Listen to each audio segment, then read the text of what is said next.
Mesdames et messieurs, bonsoir. Soyez les bienvenus à ce journal que j'ai le plaisir de vous présenter.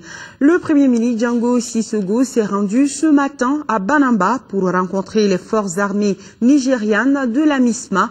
Il s'agissait non seulement pour le Premier ministre de discuter avec le commandement militaire, mais aussi et surtout de rendre hommage à ces forces militaires engagées sur le front. Notre envoyé spécial Emma Amadou Doumbia qui nous propose un extrait du message du Premier ministre lors de la visite. Bon, je suis venu effectivement rendre visite au contingent nigérian de la MISMA. J'ai trouvé ici un climat qui me rassure. Trouver ce contingent s'est adapté très rapidement aux conditions du milieu. Il s'est parfaitement entendu avec et les populations de Banamba et les autorités administratives de la région de Koulikoro. Et le gouverneur de la région, et le préfet de Banamba et le maire de Banamba et tous leurs collaborateurs. Ce que j'ai vu ici, ce que j'ai entendu, me rassure. Et je dirais même que c'est un exemple réussi d'intégration, de soutien, de solidarité à l'endroit du peuple malien qui traverse, comme vous le savez, une grave crise. Et c'est pourquoi je veux remercier au nom du président de la République, le professeur Dioncounda Traoré, de toutes les institutions de la République du Mali et à mon nom propre, le contingent de la MISMA qui est ici et la MISMA et surtout la CEDEAO. La CEDEAO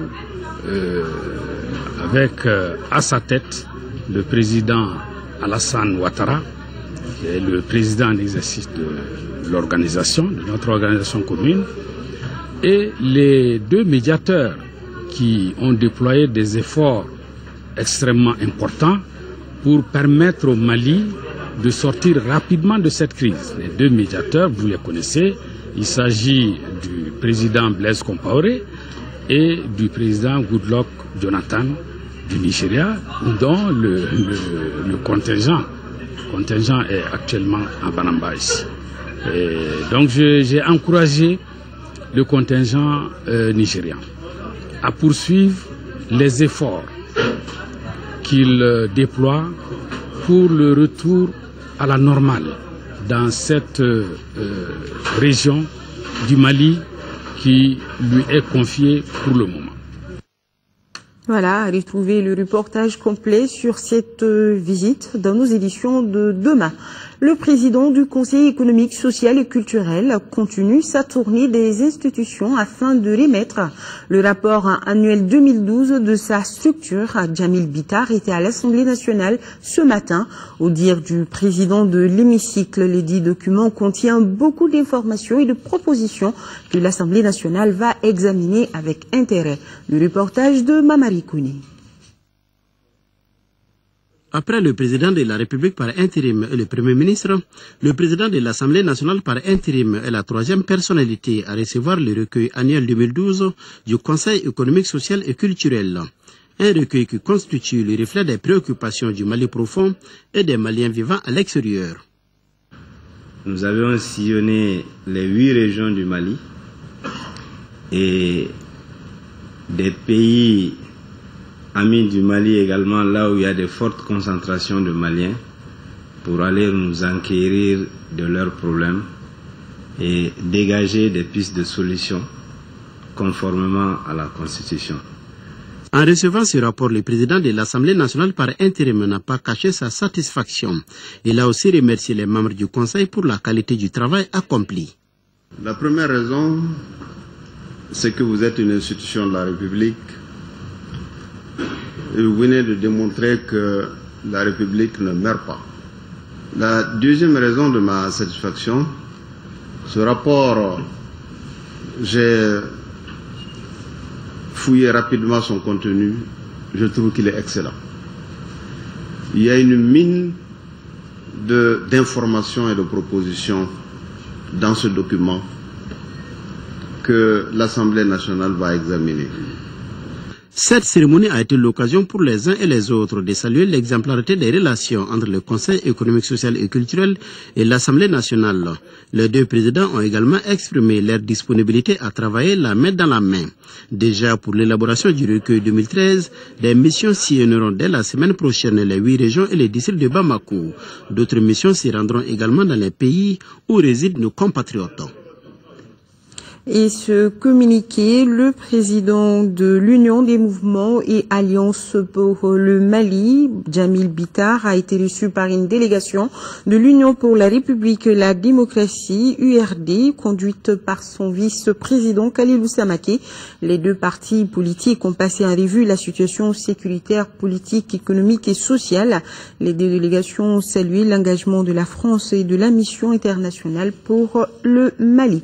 Visite de terrain du ministre du Logement, des Affaires foncières et de l'Urbanisme hier aux 80 logements de Faladjé.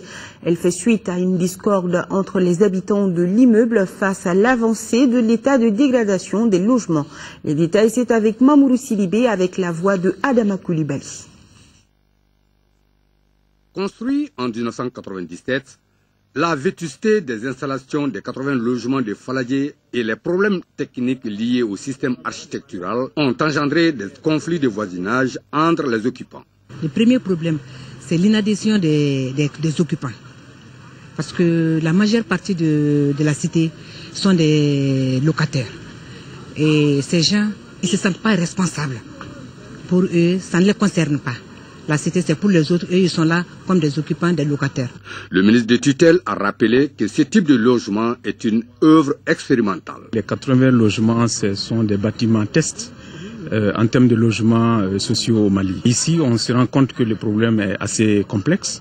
C'est pas seulement un seul problème, mais on a des problèmes en termes techniques. Il y a aussi les éléments d'ordre sociologique. Le problème environnemental en termes d'évacuation des eaux usagées, que de collecte des déchets solides, c'est aussi un des problèmes qui sont liés à cela. Qui est responsable de quoi? Qu'est-ce que l'État doit faire? Qu'est-ce que les services techniques doivent faire? Qu'est-ce que les bénéficiaires eux-mêmes doivent faire?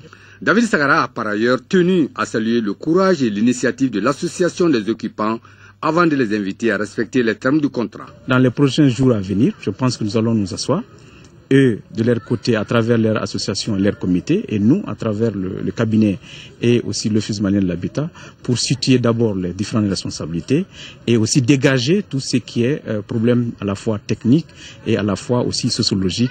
L'avantage de cette visite est qu'elle a certainement permis à l'autorité de tutelle de constater les insuffisances en vue des mesures à prendre pour l'avenir.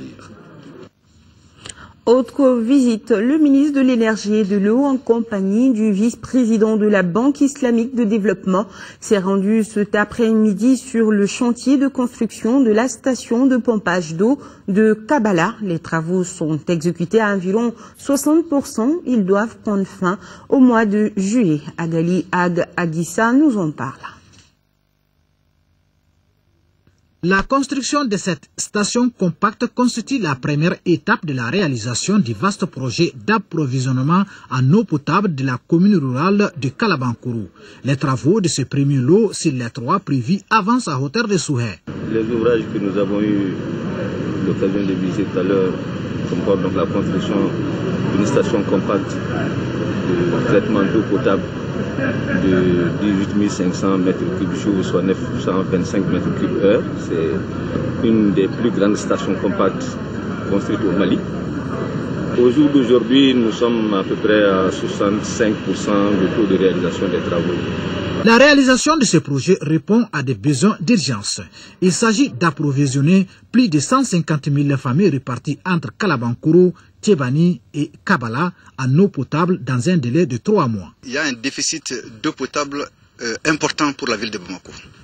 Et pour parer à ce déficit, il y a lieu de construire une nouvelle grande station structurante à Kabbalah. le financement pour la réalisation de ces projets structurants, donc de ces vastes projets, n'est pas encore bouclé. En attendant, le gouvernement du Mali a envisagé des mesures d'urgence. Ces mesures d'urgence ont consisté à réaliser une station compacte de production d'eau potable à Bako-Djikorni, à Manyambougou, et 2 stations nouvelles sont en train d'être réalisées à Missabougou et ici à Kalabankoro.